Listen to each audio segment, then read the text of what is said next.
Telah kulihat bukti kasih-Mu, Kau menderita gantikanku. Dengan darah-Mu Kau selamatkanku. Kini ku hidup menyenangkan-Mu. Terlalu besar kasih-Mu Bapa, pengorbanan yang Kau berikan bagiku. Terlalu mahal darah-Mu Yesus, tercurah untuk menebus hidupku.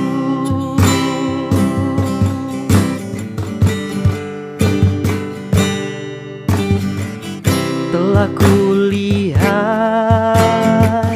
bukti kasih-Mu, Kau menderita gantikanku. Dengan darah-Mu Kau selamatkanku. Kini ku hidup menyenangkan-Mu. Terlalu besar kasih-Mu Bapa, pengorbanan yang Kau berikan bagiku.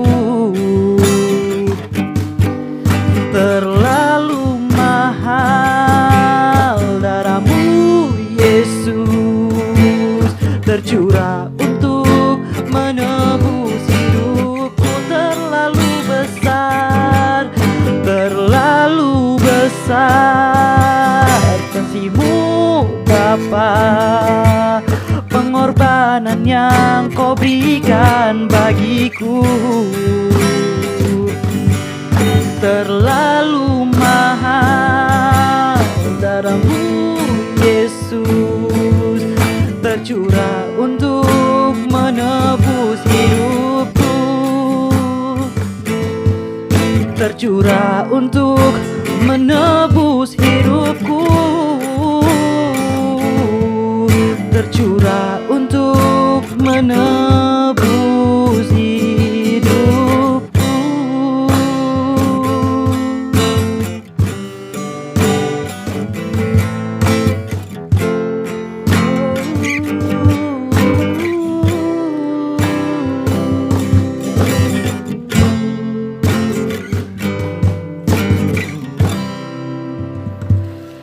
Haleluya.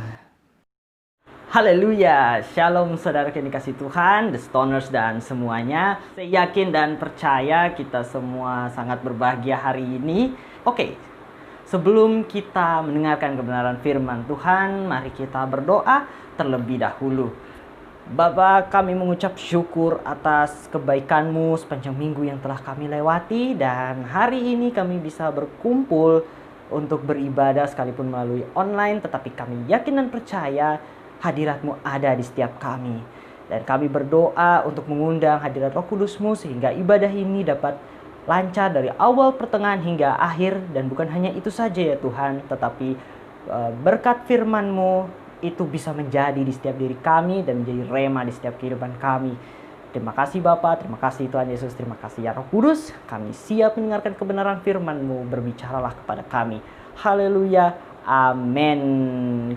Puji Tuhan, saya yakin dan percaya kita semua kabarnya luar biasa baiknya ya. Oke, pembahasan kita hari ini adalah jangan menahan kebaikan. Mari sama-sama kita katakan 1, 2, 3. Jangan menahan kebaikan. Kita ambil di Amsal 3 ayat 27. Demikianlah firman Tuhan. Janganlah menahan kebaikan daripada orang-orang yang berhak menerimanya, padahal engkau mampu melakukannya. Nah, ini adalah firman Tuhan yang luar biasa dari seorang raja yang bernama Salomo. Salomo ini adalah seorang raja yang luar biasa. Kenapa luar biasa? Dia adalah raja yang memiliki hikmat luar biasa. Sampai di sini dikatakan tidak ada lagi sebelum atau sesudah Raja Salomo yang menyamai bahkan melebihi, ya. Menyamai aja enggak, apalagi melebihi gitu, ya. Dan perlu diketahui bahwa Raja Salomo ini memerintah sejak umur 19 tahun. Wow, luar biasa. Jadi sejak masih muda, ya sepantaralah dengan kita semua, masih muda dia menjadi raja. Tentu itu tidak mudah, ya. Tapi karena yang dia minta cuma satu, dia cuma minta hikmat. Tuhan tawarkan segalanya, tapi dia cuma minta hikmat, ya. Akhirnya apa? Tuhan berikan dia kekayaan, kemuliaan, dan dari hikmatnya tertulislah ini. Janganlah menahan kebaikan daripada orang-orang yang berhak menerimanya, padahal kamu mampu melakukannya. Oke, kalau kita mendengar kebenaran firman ini, mungkin sekilas kita akan, mungkin kalau boleh saya katakan ada sedikit pertanyaan, ya. Mungkin kita akan bertanya, kok orang-orang yang berhak gitu? Oh, berarti pilih-pilih ya, ada yang berhak, ada yang nggak berhak. Nah, itu kita akan bahas, ya. Di musim seperti ini, memang kebaikan orang itu sangat diperhitungkan, ya. Makanya sampai yayasan lah, komunitas lah berlomba-lomba, gereja-gereja berlomba-lomba, seolah-olah seperti berlomba-lomba memberi bantuan sosial gitu, ya. Jadi memang kebaikan itu seolah-olah jadi perlombaan, semua orang berlomba-lomba untuk melakukan kebaikan. Nah, di firman ini dikatakan orang-orang yang berhak menerimanya. Jadi kita bahas satu persatu, ya. Yang pertama, orang-orang yang berhak. Nah, mungkin kita ada pertanyaan, inilah jawabannya. Kalau kita artikan orang-orang yang berhak, ini sebenarnya bisa diartikan sebagai orang-orang yang membutuhkan. Nah, orang-orang yang membutuhkan ini, ya, perlu kita perhatikan lebih gitu, ya. Harus diberi perhatian lebih ketimbang orang-orang yang masih mampu gitu. Kita harus memilih dan memilah orang yang mau kita bantu. Nah, ini mungkin kedengaran sedikit pilih-pilih, ya. Memang pilih-pilih. Jadi kita pilih orang yang membutuhkan.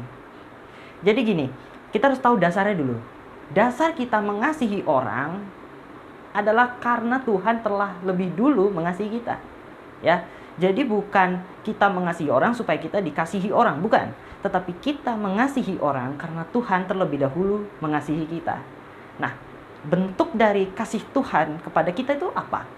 Tuhan selalu menyediakan apa yang kita butuhkan gitu. Kita butuh sepatu baru karena sepatu lama kita sudah nggak muat. Tuhan kasih, ya kan? Kalau boleh saya katakan, Tuhan lebih doa kita lebih cepat terjawab apabila kita meminta apa yang kita butuhkan, ya. Bukan kita minta, maksudnya kalau kita minta sepatu yang lagi tren, sepatu branded, kalau boleh saya katakan lebih lama gitu kejawabnya. Karena Tuhan juga tahu kita tuh nggak butuh itu gitu loh. Kita cuma sekedar pengen aja lihat teman punya sepatu branded, pengen punya branded gitu. Tapi kalau kita bilang, Tuhan, saya butuh sepatu karena sepatu saya kekecilan, Tuhan langsung jawab. Nah, itu bentuk dari Tuhan memberikan apa yang kita butuhkan. Nah, di sini dikatakan orang-orang yang berhak ini adalah orang-orang yang membutuhkan gitu. Misalnya begini, teman saudara sedang lapar, teman kita sedang lapar. Terus kalau kita kasih HP baru, nah misalnya handphone merek terbaru, gak bakal dia terima. Ya terima sih terima, tapi dalam hatinya, loh, gue lagi lapar kok dikasih HP, emang HP bisa dimakan? Nah, kurang lebih seperti itu. Tapi kalau kita kasih makanan, ya sesuai yang dia butuhkan, karena dia lapar, kita kasih makanan, sekalipun cuma cemilan, itu dia akan sangat bersyukur, dia akan sangat bersuka cita, hatinya senang gitu. Oh, ternyata ada juga orang yang peduli sekalipun cuma cemilan. Nah, jadi kalau boleh saya katakan, ketika kita memberikan sesuatu yang orang butuhkan, itu sebenarnya kita memberikan dua hal kepadanya. Yang pertama, kita memberi secara fisik, ya, memberi apa yang dia perlukan. Yang kedua, kita memberikan damai sejahtera dan sukacita. Itu untuk penjelasan mengenai siapa yang berhak, ya. Jadi kita sudah tahu, ya, yang berhak di sini artinya yang membutuhkan gitu. Nah, di sini juga dikatakan padahal engkau mampu melakukannya. Nah, apakah ini artinya? Padahal engkau mampu melakukannya. Di sini ada dua hal yang terkandung dalam penggalan ini. Yang pertama apa? di sini dikatakan padahal engkau mampu melakukannya. Artinya apa? Sebenarnya kita punya keinginan gitu. Sebenarnya sudah ada yang mendorong kita. Misalnya kita punya 2 roti, terus lihat teman kita, dia belum breakfast, misalnya belum makan pagi, belum sarapan pagi. Kita punya 2 roti. Keinginan ini kita mau bantu gitu. Kan di sini dikatakan padahal engkau mampu melakukannya. Kita sebenarnya bisa kasih, dan itu pun kita nggak bakal kekurangan karena kita punya lagi 1 roti kan gitu, cukup kan. Tapi kita memilih untuk aduh jangan dulu, nanti aja, next aja dah. Nah ujung-ujungnya apa? Kita makan roti itu juga kebanyakan, akhirnya nggak habis, sisa, bahkan dibuang. Nah itu yang maksudnya Amsal katakan padahal engkau mampu, itu seperti itu. Padahal kita tuh sudah ada keinginan sebenarnya, cuman kurang dorongan gitu, kurang apa ya kalau boleh saya katakan, yaitu kurang dorongan. Akhirnya kita memilih untuk menahan. Kalau kita tahu kita bisa lakukan gitu, jangan ditahan. Yang kedua, bisa kita garis bawahi di bagian mampu melakukannya. Kenapa di sini dikatakan mampu melakukannya? Artian dari mampu melakukannya ini bisa saya artikan begini: berilah atau lakukanlah apa yang kita mampu gitu. Segala sesuatu itu pasti ada cobaannya. Nah kalau kita memberi dari melampaui yang kita mampu, melampaui yang kita bisa, itu otomatis cobaannya tuh bakal berat banget gitu. Nah di sini bukannya kita nggak mau mengalami pencobaan, di sini bukannya kita nggak mau merasakan yang namanya pencobaan, tetapi jangan sampai kita merasa terbeban. Nah firman Tuhan katakan ini, kita membantu orang, tetapi dalam kondisi kita juga ada damai sejahtera dan sukacita. Pokoknya apapun yang mau kita lakukan, apapun yang mau kita berilah dan lakukanlah itu sesuai yang kita mampu. Haleluya.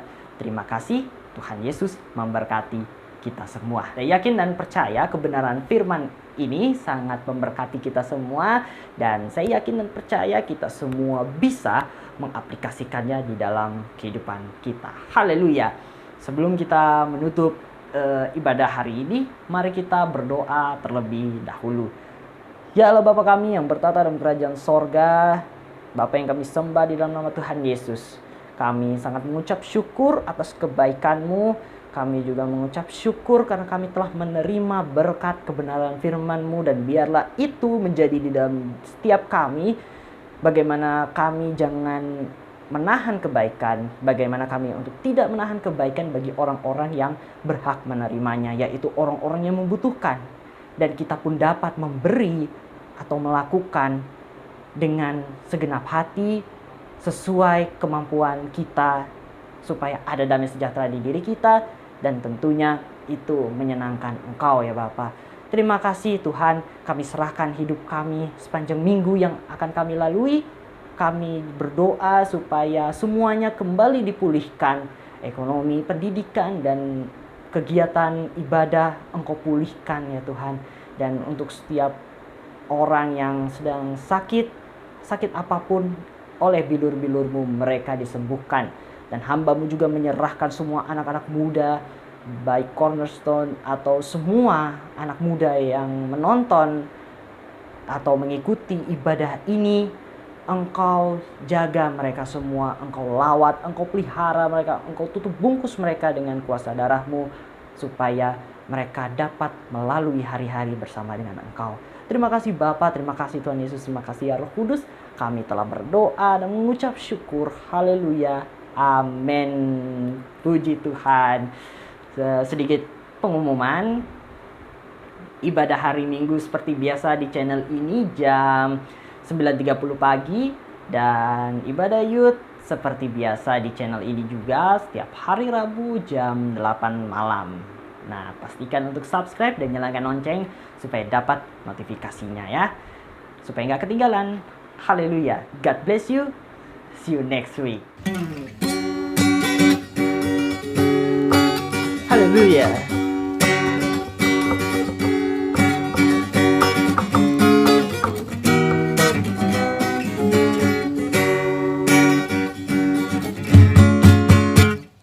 Hari ini ku rasa bahagia berkumpul bersama saudara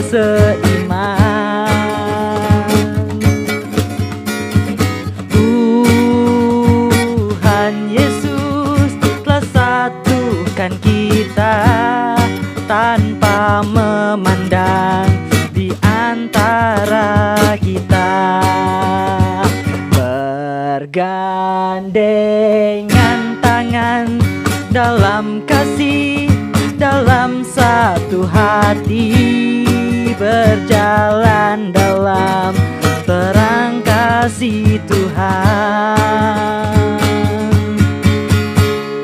Kau saudaraku, kau sahabatku, tiada yang dapat memisahkan kita. Oh, kau saudaraku, kau sahabatku, tiada yang dapat memisahkan kita. Hari ini ku rasa bahagia berkumpul bersama saudara seiman.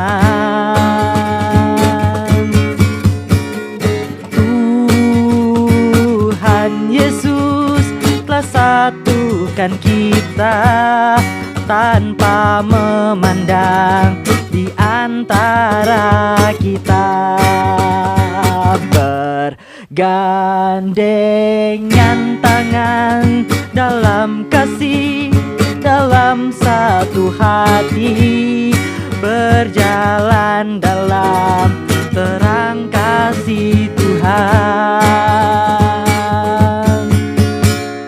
Kau saudaraku, kau sahabatku, tiada yang dapat memisahkan kita. Oh, kau saudaraku, kau sahabatku, tiada yang dapat memisahkan kita. Tiada yang dapat memisahkan kita. Tiada yang dapat memisahkan kita. Haleluya.